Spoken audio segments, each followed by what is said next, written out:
তাহলে সংবিধান বাঁচাও আমরা যখন বলছি এই সব অংশকে নিয়েই করতে হবে, একের জন্য অন্যকে বলতে হবে। আমি যদি মাইনরিটি রাইটস এর জন্য লড়ি, তাহলে সিভিল রাইটস যখন অ্যাটাক হবে সেখানে আমাকে বলতে হবে, সেটা ভীমা করে গাওতে হোক বা অন্যত্র যেখানে হোক, তার বিরুদ্ধে আমাকে কথা বলতে হবে। কলকাতার মানুষ, রাজ্যের মানুষ কিছু কথা বলতে চেয়েছে, তারা গুমড়ে গুমড়ে মরছে, এবং সেটা এখানে সমবেত হয়ে আমরা ঐক্যবদ্ধভাবে এই কনভেনশনে হাজির হয়ে সেই কথারই কিছু প্রতিফলন ঘটাতে চাইছি। বিষয়ে চলে আসি। অনেকগুলো কথা হয়ে গেছে, শেষের দিকে বললে সুবিধে, কম বললে চলবে। ইতিমধ্যে আপনারা সব জেনে গেছি। তো সংবিধান বাঁচাও, দেশ বাঁচাও কেন বলতে হচ্ছে? আচ্ছা, এত সিরিয়াস সব কথা হচ্ছে, তো আমি একটা সংবিধান বাঁচানোর ব্যাপারে দেখবেন মোদী যখন এলো 2014 সালে, তো প্রধানমন্ত্রী হওয়ার পরে প্রথম চালু করা হলো নভেম্বর মাসের 25 তারিখে সংবিধান দিবস পালন করা হবে। আমরা তো 26শে জানুয়ারি যেদিন সংবিধান আমরা গ্রহণ করেছি, তো সংবিধান দিবস পার্লামেন্টে ডিভাইড হচ্ছে প্রথমবারে। তো গেহলট বলে একজন পরে কেন্দ্রীয় মন্ত্রী ছিলেন, গভর্নর হয়েছিলেন, তো তিনি বক্তৃতা করছেন, আমাদের দিকে দেখে বলছে, বিরোধীদের দেখে, কংগ্রেস সিপিএম সব বামপন্থী দেখে, যে আপনারা বলেন মোदी जी संविधान नहीं मानता है, मोदी जी संविधान को बहुत मान्यता देती है, একেবারে পুজো করে আর কি। সেটা বলার জন্য বলছে যে मोदी जी मुख्यमंत्री थे गुजरात में, तो हाथी के ऊपर हौदा करके, मखमल का चादर लगा करके, उसके ऊपर संविधान रख करके आगे आगे हाथी चल रही थी और पीछे पीछे मोदी चल रहे थे। हंसी बात नहीं है, हंसी हुआ नहीं। तो আমি বললাম, আরে বাবা, সংবিধানটা হাতির উপরে চড়িয়ে তার পেছন পেছন যাওয়ার জন্য নয়, দেশটা কিভাবে চলবে সেই পথ নির্দেশ করার জন্য। देश चलाने के लिए कौन सा रास्ता लेना पड़ेगा वो संविधान में लिखा हुआ है। तो এটা হচ্ছে আড়ম্বর, জাঁকজমক, दिखावा, है ना। अब तक यही चल रहा है, ये ऑपरेशन सिंदूर है ना, আড়ম্বর, জাঁকজমক, বাগাড়ম্বর। গোটা পৃথিবীতে গিয়ে মোদি মোদি মোদি বলে চিৎকার হয়নি ভাড়াটে লোকজনকে নিয়ে গিয়ে? আর এখন যখন বিপদে পড়েছি, আমাদের বিদেশ নীতি নিয়ে যেটা দীপঙ্কর বাবু বললেন, আমরা সবাই দেখছি, আজকে আমাদের প্রতিবেশী কোনো দেশ আমাদের সঙ্গে নেই, বিদেশে কোনো দেশ আমাদের সঙ্গে নেই। ভিডিও গেমে টেলিভিশন চ্যানেলে তো যুদ্ধের নাম করে ভিডিও যুদ্ধ হয়ে গেল, কিন্তু বাস্তবতায় সর্বদলীয় বৈঠকে থাকলেন না, বিহারে চলে গেলেন, বিশেষ অধিবেশন ডাকলেন না, কিন্তু বললেন সর্বদলীয় প্রতিনিধি নিয়ে গিয়ে পৃথিবীর মানুষগুলোকে বোঝাতে হবে, দেশগুলোকে বলতে হবে। কোন দেশের রাষ্ট্রপ্রধান সেই প্রতিনিধির সঙ্গে কথা বলছেন না, কিন্তু যাদের সঙ্গে কথা বলা হচ্ছে ঠিকই সবাইকে যেতে হবে একসঙ্গে, দেশের কথা একসঙ্গে বলতে হবে। আমরা তো এটাই বলেছিলাম। পেহেলগাঁওতে যখন সন্ত্রাসবাদীরা হামলা করলো, মিডিয়ার দৌলতে সবাই জেনে গেল, পুচ পুচকে মারা, একটা ঘৃণা তৈরি করার জন্য, একটা হিংসা তৈরি করার জন্য, একটা ভাগাভাগি রাজনীতি করার জন্য ব্যাপকভাবে ব্যবহার করা হবে। আমাদের বিদেশ সচিব বললেন, সন্ত্রাসবাদীদের উদ্দেশ্য ছিল, যারা পাকিস্তান মদতপুষ্ট সন্ত্রাসবাদী, তাদের উদ্দেশ্য ছিল এই হামলা করা, 26 জনকে মারার, পেহেলগাঁওতে ঢুকে এসে, যে তারপরে যাতে গোটা দেশে একটা দাঙ্গা হাঙ্গামা পরিস্থিতি তৈরি হয়। তাহলে দেশের মধ্যে আমরা দেখলাম পেহেলগাঁও ঘটনার পরে একটা বড় অংশের শাসক দল, আরএসএস, বিজেপি এবং একটা বড় অংশের মিডিয়া, তারাই হিন্দু মুসলমান ভাগাভাগি রাজনীতি করার চেষ্টা করলো। তা কার কথা বলবে? সন্ত্রাসবাদীদের যে উদ্দেশ্য ছিল, এদের উদ্দেশ্য এক হয়ে গেল না? আমরা কি বলেছিলাম? আমরা বলেছিলাম, যুদ্ধ হলে, সন্ত্রাসী হামলা হলে, বৈরাক্রমণ হলে প্রথম কাজ হচ্ছে দেশের সবাইকে এক কাটতে হবে। এমন একটা কথা অবস্থা হয়ে গেল যে ঐক্যের কথা বলাটাও দেশের বিরোধী হয়ে গেল, ভাগের কথা বলতে হবে। আমরা এই এতক্ষণ কথা বলেছি, আমাদের সংবিধানটা এলো কি করে? তার আগে দেশের স্বাধীনতা লড়াই হয়েছে 190 বছর ধরে। 190 বছরের লড়াইয়ের পরে এই নানান ধর্মের, ভাষাভাষী, জাতি, জনগোষ্ঠীর মানুষ একটা হয়েছে সাম্রাজ্যবাদের বিরুদ্ধে। সেই সাম্রাজ্যবাদ বিরোধী যে মনোভাব মানুষের, উপনিবেশের বিরুদ্ধে মুক্তির জন্য যে আকাঙ্ক্ষা, সেখানে আমরা কি বলেছিলাম? নানা ভাষা, নানা মত, নানা পরিধান, বিবিধের মাঝে দেখো মিলন মহান। আমাদের ধর্ম বিশ্বাস আলাদা, উপাসনা গৃহ আলাদা, উপাসনা পদ্ধতি আলাদা, খোরাক আলাদা, পোশাক আলাদা, বুলি আলাদা, তো আমরা সবাই মিলে এক। এটাই তো ইউনিয়ন অফ স্টেটস। সংবিধান অনুযায়ী India is a union of states. সেখানে দাঁড়িয়ে এই সংবিধানের যে মূল স্পিরিট সেটা এই সাম্রাজ্যবাদ বিরোধী লড়াইয়ের একটা কন্টিনিউশন।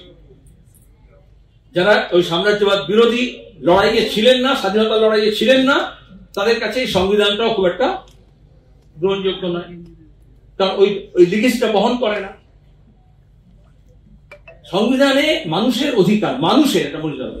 সংবিধানের প্রথম লাইনটা হচ্ছে we the people of India.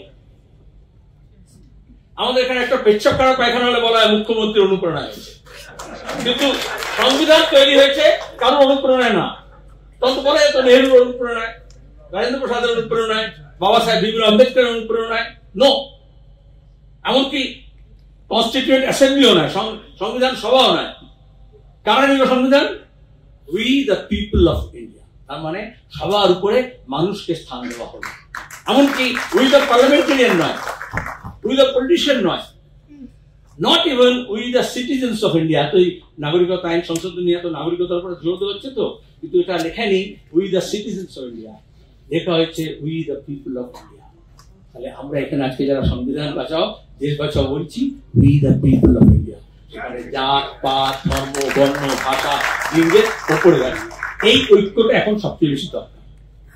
আর এই ঐক্যকে যারা ভাঙছে তারা নতুন দেশপ্রেমের কথা লিখছে। দেশপ্রেমের প্রথম শর্ত হচ্ছে দেশের মানুষের প্রতি ভালোবাসা। দেশ একটা শুধু ম্যাপ নয়, এবং তাতে আদিবাসী আছে, দলিত আছে, মতুয়া আছে, রাজবংশী আছে, তপশিলি আছে, মুসলমান আছে, বর্ণ হিন্দু আছে, খ্রিস্টান আছে, পার্সি আছে, অধিকার আছে। আমার সংবিধান আমাকে হক দিয়েছে। আচ্ছা, আমার তো মহা মুশকিল। দিল্লিতে যদি বেশি কিছু বলে বলে পাকিস্তানে চলে যাও, এখানে যদি বেশি কিছু বলি বলে দিল্লি চলে যাও, হ্যাঁ, আবার অমিত শাহ এসছে বলে বাংলাদেশ চলে যাও। প্রতিদিন হচ্ছে।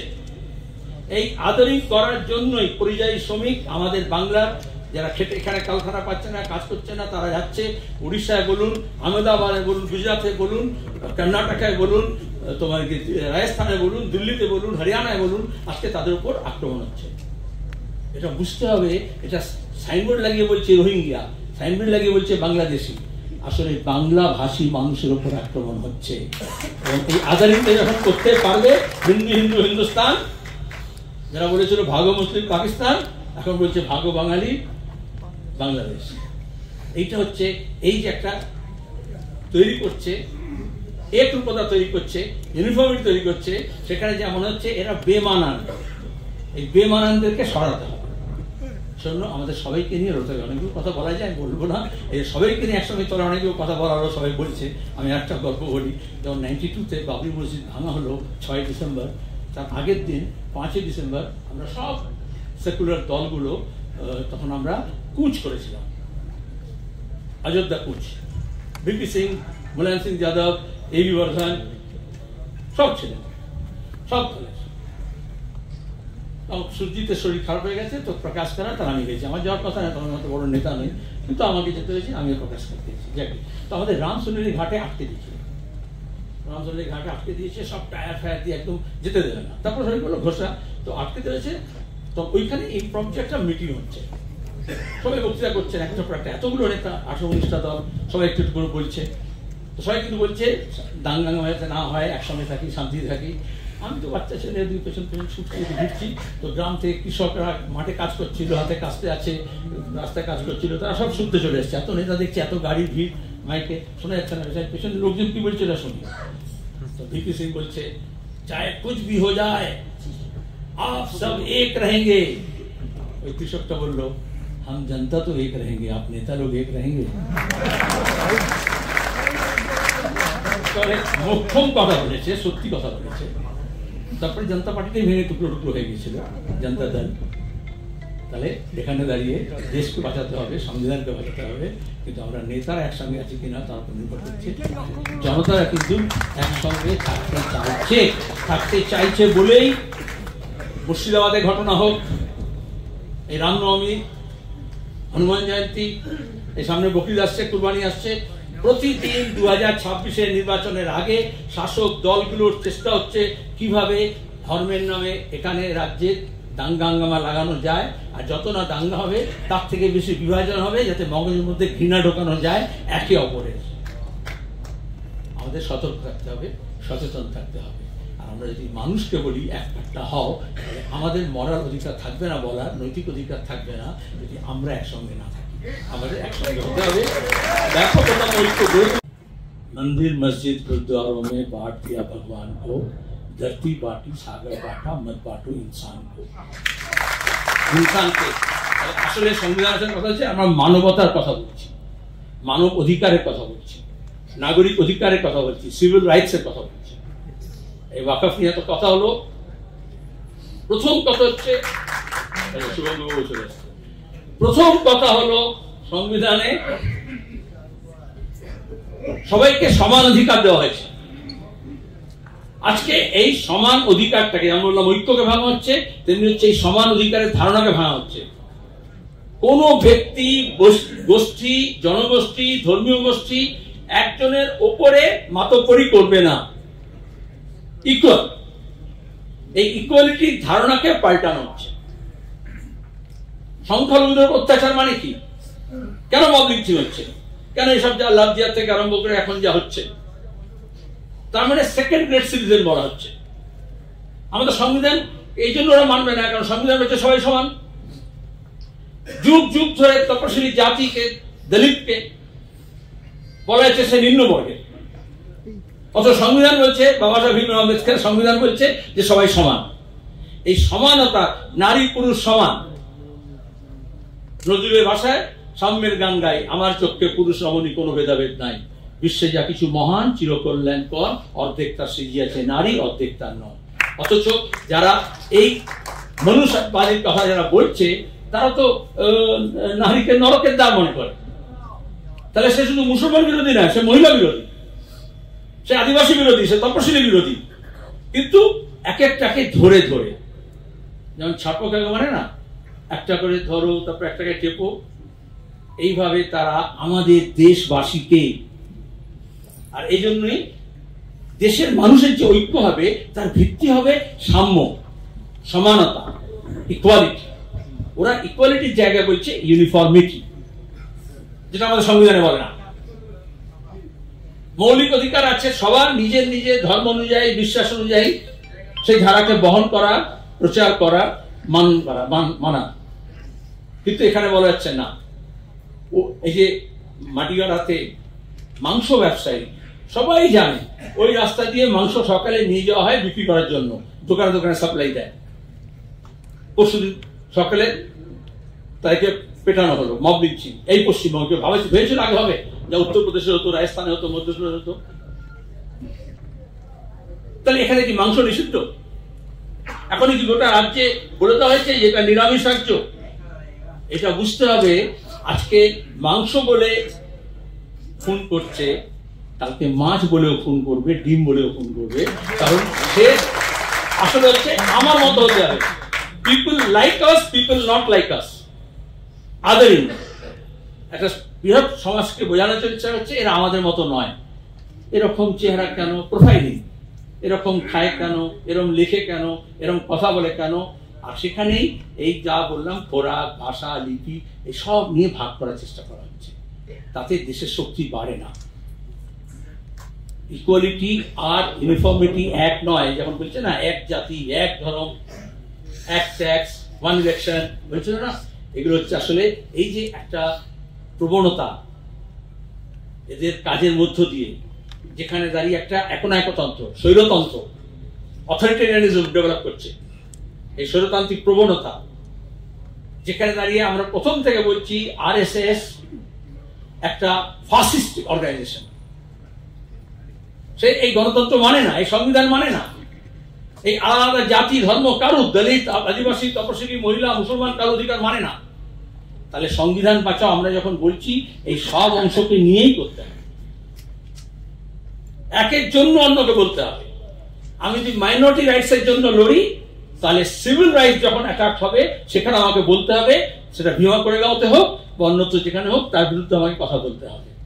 নালে নিজের বেলায় আনোখাই, পরের বেলায় আল্লাহ জয় হলে হবে না। আমাদেরকে সব ব্যাপারে সমান দৃষ্টিভঙ্গি নিয়ে চলতে হবে। 3, এই যে দেশ বাঁচানোর কথা আমরা বলছি, তাহলে দেশ সংকটে আছে।